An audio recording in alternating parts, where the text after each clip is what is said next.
What's up, YouTube?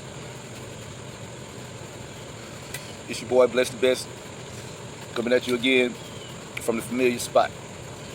And today, we do something a little different. I don't really have a specific topic because, you know what I mean, there's so much going on right now, and I got so many thoughts in my head, you know what I mean? It's just so much stuff, man, you know. Like, okay. The big breaking news over the last couple of days are the molestation allegations against Brother Polight. You know, ever since Brother Polight has been on the scene, a lot of controversy surrounded him. You know what I mean? He comes from the lineage of Dr. York, who had the same types of allegations with young children. Is it coincidental that those two figures push the black woman is God narrative and prove to the world that they was full of shit?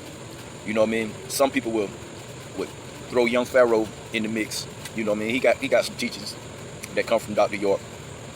He's never had any like child molestation allegations or anything like that. But in the recent weeks or months, you know, he's had allegations that he's abusive to women. And I don't know. Maybe it's a through line there. I don't know. But I wasn't aware of I was aware of it. I heard of the New Wabian teachings from Dr. York, but I wasn't studying in that field. At the time I came across that, I was just coming into consciousness through the Nation of Islam and, you know, Malcolm X, through that wing. You know, that's just where I was. That was like my first grade education. So I didn't know much about Dr. York. But when I started watching Sonetta TV, I don't know what year it was, maybe 7, 8 years ago, and I became a little more knowledgeable about the New Wabian movement. Okay, so the whole thing about Polight is very, very weird. The story is very weird from the beginning because nobody had the foresight to see that the whole situation was problematic. Now I can see this, you know what I mean, a man that's trying to be a father figure and, you know what I mean, straighten out, resolve conflicts between the mother and the father. But hey man, you know, you go in the living room and you sit down on the couch and you have those kind of discussions, or you go to a restaurant or whatever and sit down and have dinner. Okay, in the allegations, it said that he took her to an after party at 14 years old. Not a party, but an after party at a club. So, after party means, most times when somebody say after party, that's a late night party after some event or earlier party. Very, very, very mature setting. Not a setting for kids at all. Okay. Two things already problematic. Next, it says that they got to the club and the club was closed. Okay, hold on to your hats right here. When he found out the club was closed, he allegedly went and got a hotel room to wait until he find out the new location for the party. None of this makes any sense. In my opinion, which is my opinion, he had it on his mind. Polight had his eye on that young girl even before this night. You know what I mean? That was like the perfect time in his eyes. She already beefing with mom. You know what I mean? So that'll make her a little bit vindictive. And what he did, and so, okay, they got a hotel room. So they said drugs was involved. I don't know what kind of drugs was involved. I always heard Polight say that he didn't do drugs at all. You know what I mean? I don't know what kind of drugs was involved, and they said alcohol was involved.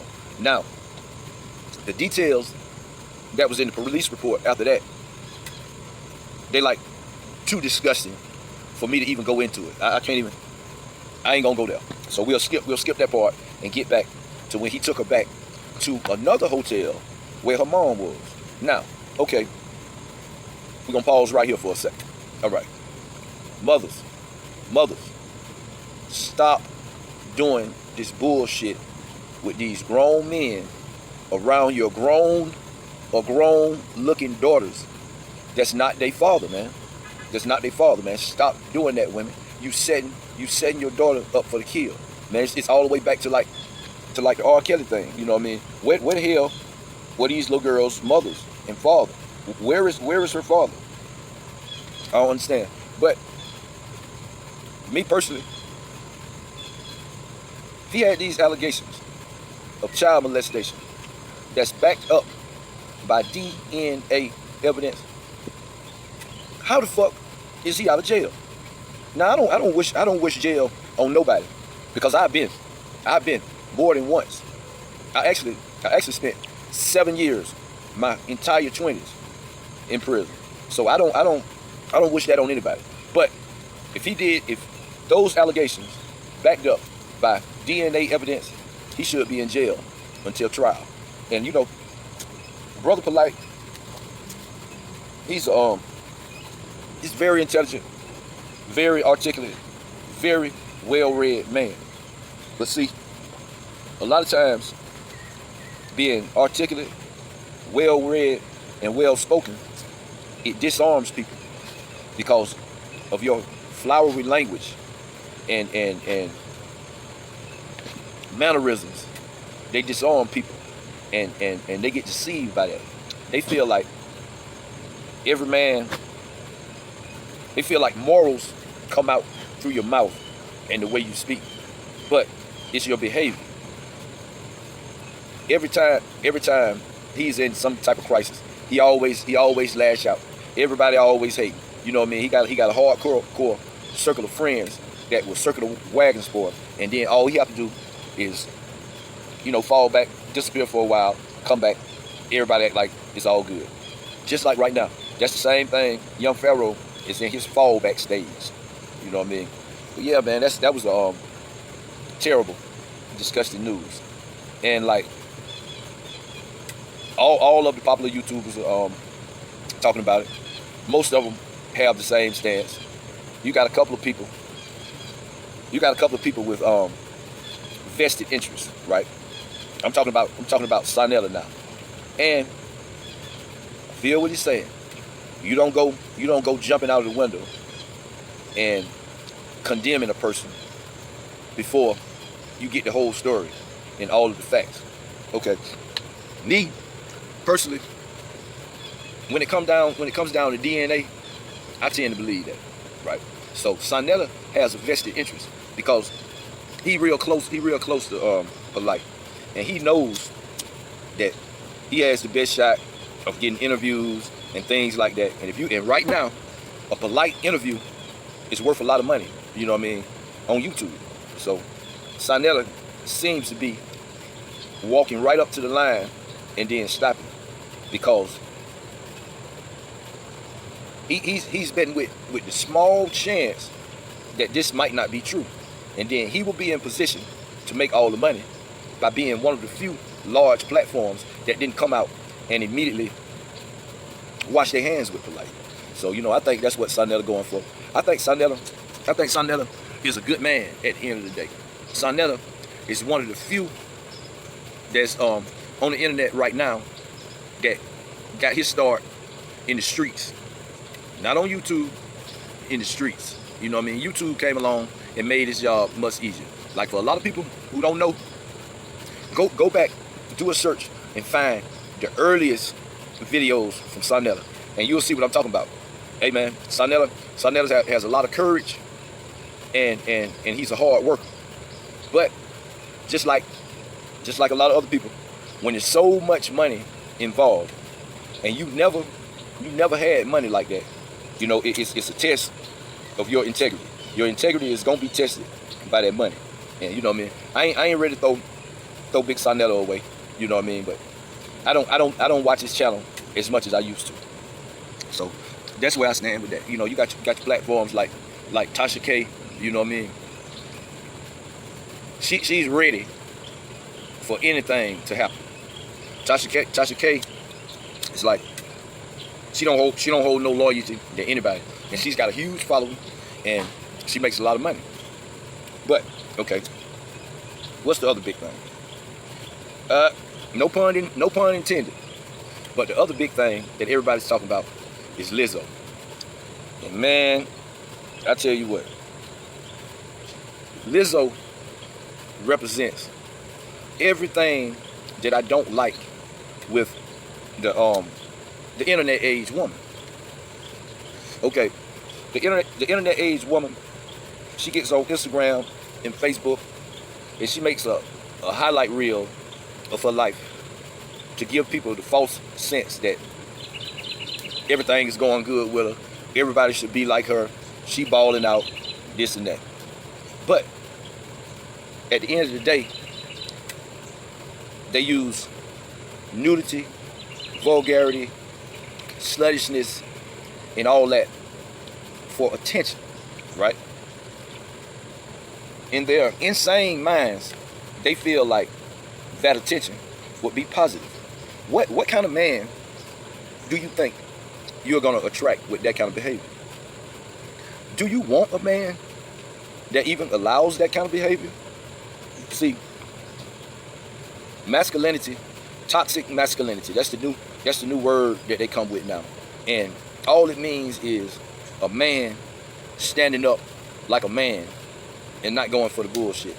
You know what I mean? See, these females, so Lizzo, the only reason that I know who she is who is Lizzo? Oh yeah, you know that big girl that walk around everywhere with her ass out. You know the one that was at the Lakers game with her whole ass out, making her damn fool out of herself. And then every time she does this dumb shit, she a whole victim on the internet the next day, tears and all, the very next day. It's a repetitive process. She made this new video. I've only saw screenshots from it, right? And she put the video out, got a lot of negative feedback, and now she's a victim again. But you know, this internet age woman, I don't know what to say about her. I got, you know, on Facebook, up and down my timeline, bad bitch, I'm a bad bitch, I'm a bad bitch, I'm this, I'm that. I don't see number ass turned around to the counter. All up and down the timeline. And you know, you just give it a little bit of time. It's only a matter of time before you see the same female crying online, lonely and broke. Hey man, you know, in my eyes, where I come from, bad bitches got husbands that take care of them and make sure they got everything they need. But in order to get that kind of husband, you have to check your behavior. You have to resist the urge to fall victim to thought culture. You can't let a bunch of pictures and a few videos on the social media page make you think that that's the blueprint from getting what you want, because it's not. You know what I mean? Shout out to Vicky Diller. I got this right here from her. Vicky Diller, a woman with her fucking head on straight. Shout out to you, Queen. Vicky Diller says that you don't attract what you want. She says that the universe don't work that way. She says you don't attract what you want. You attract what you are. So if you're a shameless female that gets attention through shock value, I don't know what the fuck is going on right now. I think she'll just want to be on the camera. Get your ass down. Go. Made me lose my goddamn train of thought. All right. Now back to what I was saying before I was so rudely interrupted. If any of you got dogs, you know that they love to be the center of attention. But I was talking about Vicky Diller and something that I heard her say that I think has a whole lot of truth in it. She says, we don't attract what we want.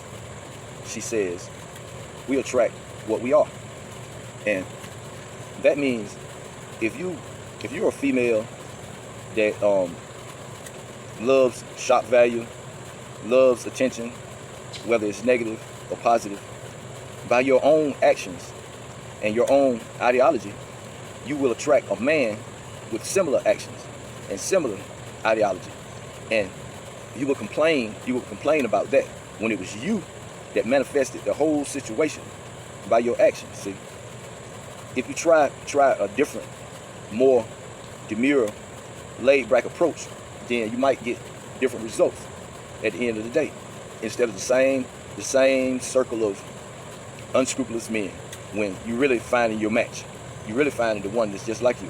So why not try just cleaning up your act first and see if something changed for you? I don't know. It made a lot of sense to me. But it's just a quick little video this morning about some of the things that was on my mind, some of the things that I see going on that, you know what I mean, I feel like need to be changed. But until the next post, this is your host, Bless the Damn Best.